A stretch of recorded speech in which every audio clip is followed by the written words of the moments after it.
बिस्मिल्लाहिर्रहमानिर्रहीम। नाज़रीन, ईद के मौके पर एक अफसोसनाक खबर है कि अंकल सरगम जो कि मशहूर किरदार था वो फ़ारूक कैसर, वो आज इंतकाल कर गए।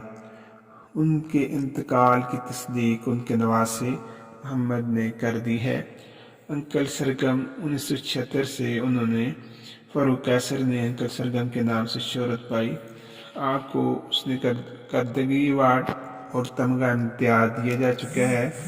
आप मशहूर आर्टिस्ट, कालम नगार, डायरेक्टर, पुतलीबाज, आवाज़ के अदाकार भी थे और वो इसके अलावा वो मशहूर कार्टूनिस्ट भी थे।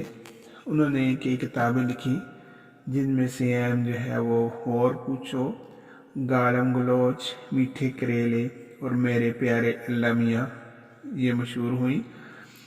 मशहूर आर्टिस्ट जनाब फ़ारूक कैसर, उन्होंने 1976 में बच्चों के टीवी शो कलियां से शोहरत पाई और उनका जो किरदार जो बहुत मशहूर हुआ वो अंकल सरगम के नाम से मारूफ था और बहुत आला तख्लीकी सलाहियतों के मालिक थे और अच्छे किरदार के हामिल थे। और हाल ही में आज उनका इंतकाल हुआ है और उनके इंतकाल की तस्दीक उनके नवासे मोहम्मद ने कर दी है। अल्लाह ताला उन्हें अपनी जवारे रहमत में जगह अता फरमाए।